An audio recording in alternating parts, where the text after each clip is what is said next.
and welcome to another p+log. There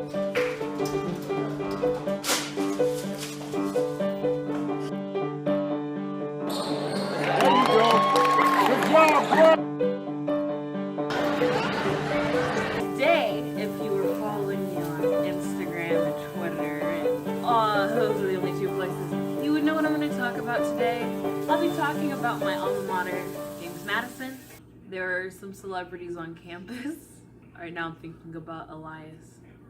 He is famous. Very cool kid. Oh, and then in high school I also only had one crush. Well, one crush that was like my crush for the most part. Like for senior year for sure, junior year, sophomore year I think a little bit, and maybe even freshman year. But I don't know. I don't even really want to talk much about it. I just feel like it's something that would be so weird to talk about because this is so in the past. And then I'm also someone who doesn't want to be in a relationship, which may surprise one person. That's all I'm gonna say. It was someone who was very involved in sports.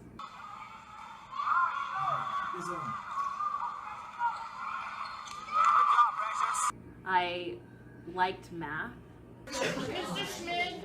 Yeah. That was my best class, and physics. Oh my god!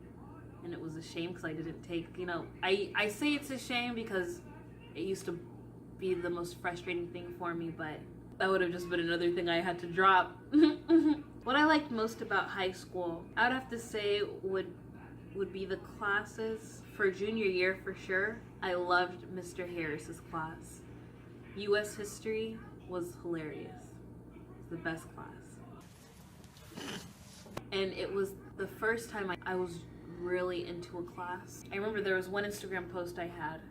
I posted this picture saying like, this was like my favorite class to be in, like genuinely where I look forward to going to class. Not really because of the content, but because of the people. Like the teacher was cool.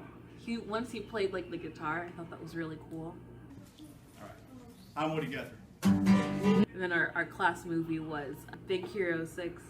And then also the classmates, like Josh Barbosa is hilarious. Yeah, I'm telling you. I've said You're not gonna be able to watch Big Hero 6. It's gonna be all your fault. If you don't know him, he's hilarious. Mr. Sosa, he's hilarious. Mr. Bustos, he's hilarious. Well, he's not hilarious, but he's a cool guy, and he was really relatable. And then Miss Davis's class, and then Mr. Schmidt's class. Those were both senior year. It was more of the teachers, but I also had some friends in those classes that they were great.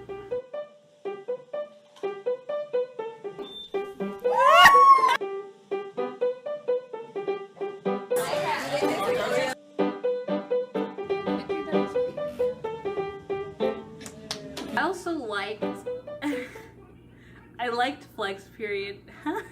I'm done. Okay. There was a friend I made on my senior year because she thought I was a freshman. And her name is Charlene.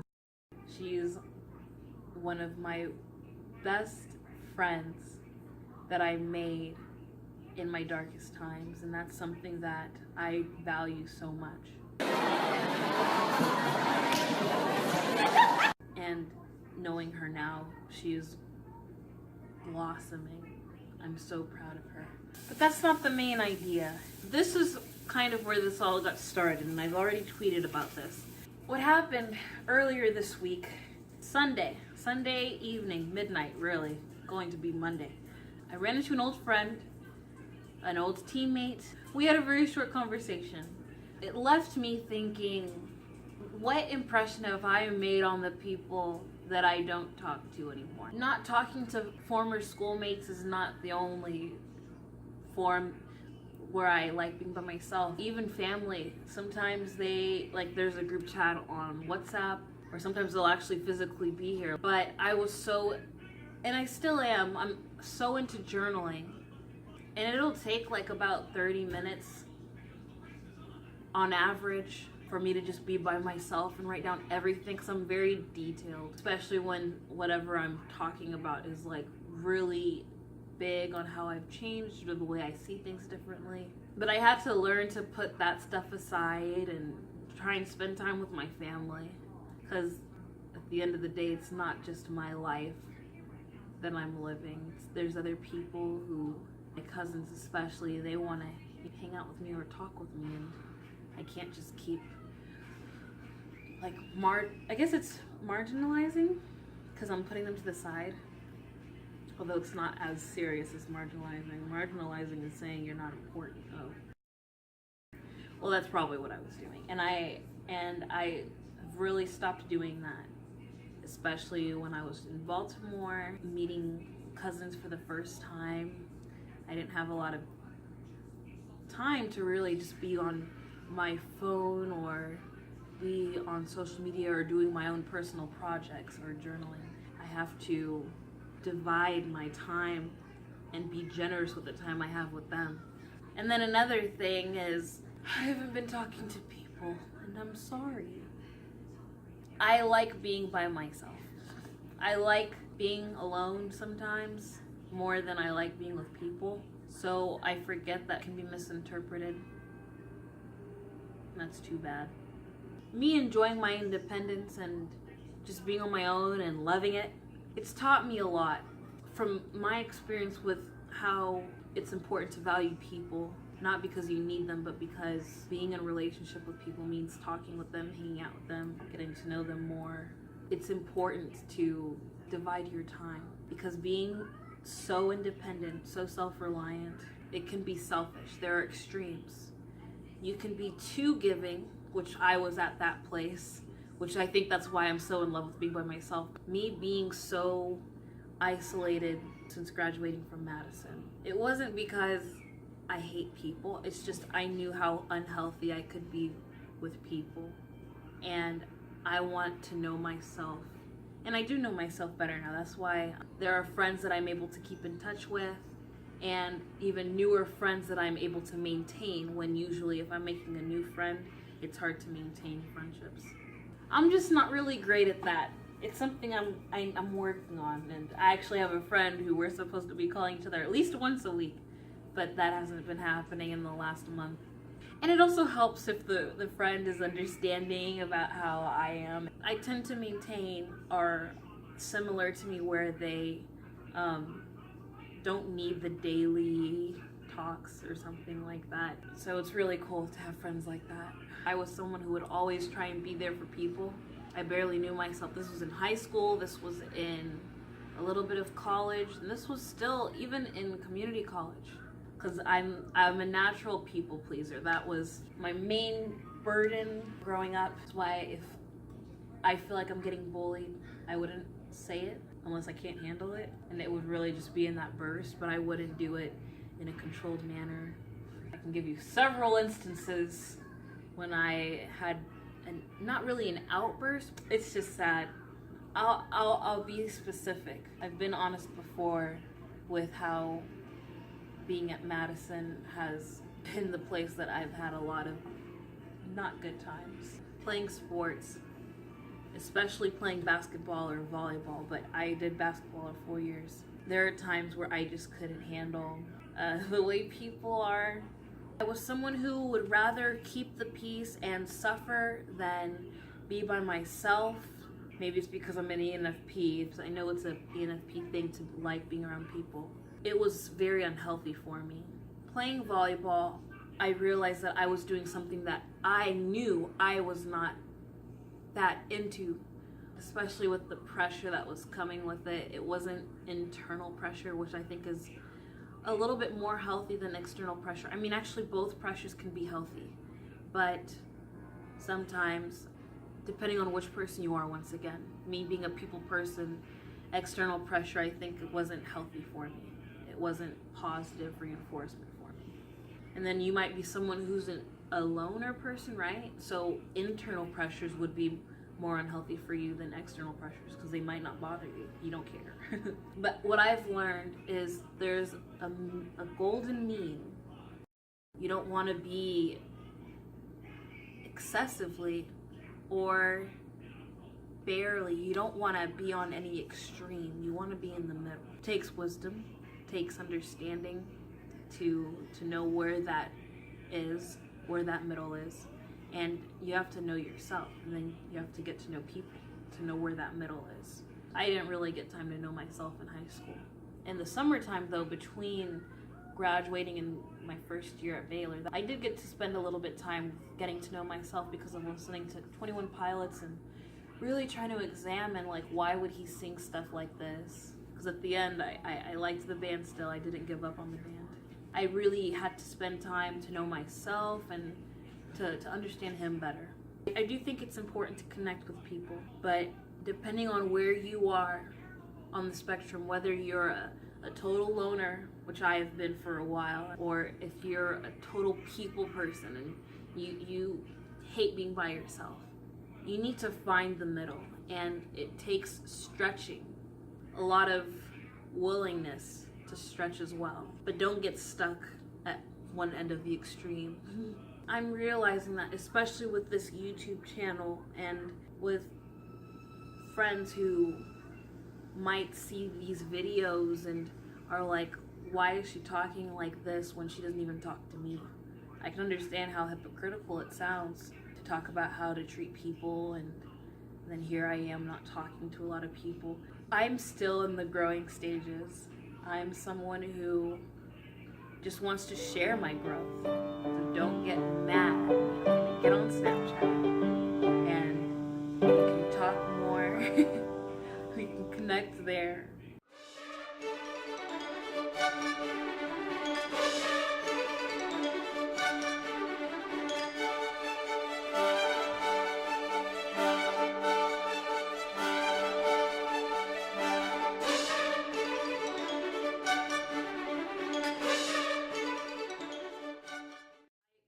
Myself so much, and I mean, okay, I want to use this time to also talk about what it means to love yourself and how that applies to loving people and how that also applies to loving God. I believe that it is a priority. It is the first priority to love God.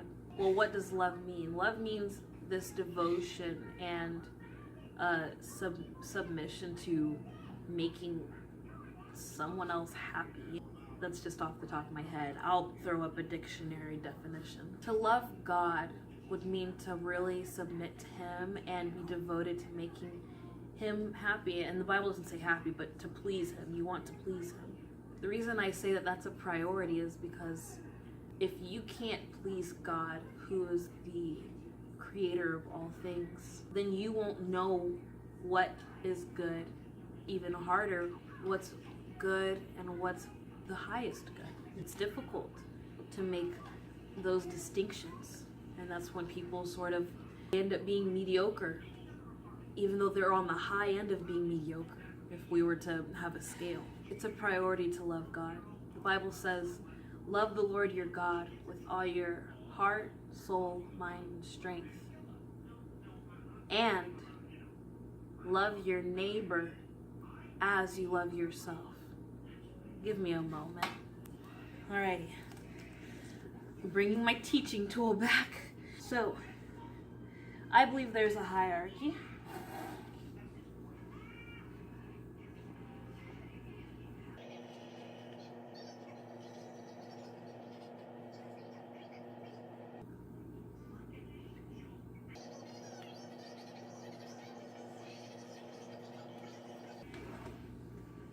So this is what the verse says.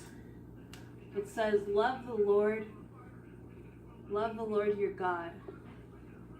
Love the Lord your God with all your heart, soul, mind, and strength. And love your neighbor as yourself. In philosophy, or in logic, the symbol is biconditional. Usually it's if and only if. That would be the term used for biconditional statements, but in this case it is as, meaning that both conditions need to be true in order for the whole statement to be true. If you are to love your neighbor as you don't love yourself, then you don't really love your neighbor. If you love yourself as you don't love your neighbor, then you don't love yourself.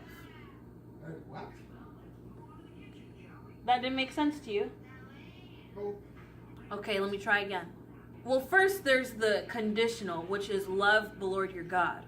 That's number one. Number two is biconditional, meaning both parts of it need to be true. The first part is you need to love your neighbor. The second part, love yourself. If either one is not true, then the whole thing is false. If loving yourself is not true love of yourself, then most likely you can't love your neighbor right. If you can't love your neighbor right, most likely you don't love yourself. That is what that verse means. And you can't have that second part happen if the first part isn't happening. That, I believe, was the case for me. And I think is the case for many people, many Christians, many truth seekers. They think that they love God, but they really don't. Not because they're consciously saying, I hate God, but when it comes to choosing between what they think is best and what God thinks is best, they go with themselves, or they go with what other people are saying. And that lack of balance causes turmoil. Kierkegaard would call it despair, because things just don't work. There has to be a balance. Senior year was the year that I really realized that math just clicked for me. It was something I loved to do. And there used to be this big grudge I had. And here's an example of how knowing yourself versus knowing people, it's important to have that balance. This was an example of how people-pleasing got in the way. So the first group test that we did in calculus, I was in group 1 because somehow I got a 92 on the first quiz. I was shocked. I don't know why. I don't think I had a lot of self-esteem. We were doing this group test, and I knew what was going on. Yet, when we were in conflict with what answer to go with, the kids went with one kid rather than me. Of the 4 of us, there was this kid, I'm not gonna say his name, yeah, it's a he, and then there was me, and then there were 2 girls. It was a girl and somebody else. But I remember this girl being the most vocal about us going with this boy's answer. That's why I know it's a girl. I was like, no, it doesn't make sense, because when it's this, you're supposed to plug in the number. You're not supposed to put infinity, I can even remember. I remember tweeting about it. That's how sour I was about it.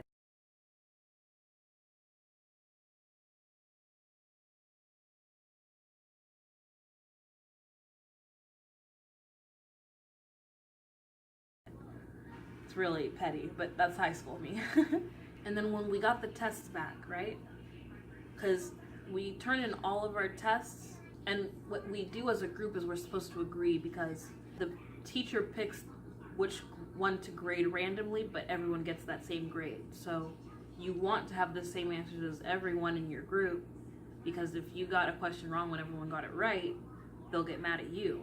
When we got our test back, I don't remember whose test was graded, but the question that was in conflict, or the question that was up in the air, how to answer it correctly, and the one that we went with the boys' answer, it was wrong and mine was right. And I remember being so petty. I remember being just so full of myself.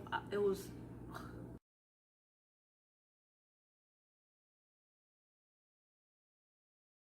But it was because I knew that I went with what people said instead of trusting myself. Once again, it's that lack of balance. It wasn't good.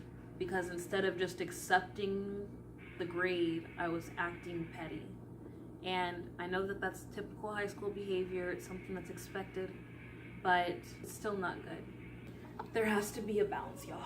We're just gonna end the p+log there, I think. As far as updates on the newsletter, seems like no one wants to be on my newsletter. So what I'm gonna start doing is I'm going to make video newsletters, and those will be up on Thursdays. Those will be the more planned out ones. It might just be a voiceover. It might just, like I'm still gonna have my newsletter there because I think it's fun to draw. I'm trying to. So yeah, I'm gonna do that. And that's gonna be the plan. So, thanks for watching. Hope to see you next week when we find out what I'm gonna talk about next. And hopefully I can drive.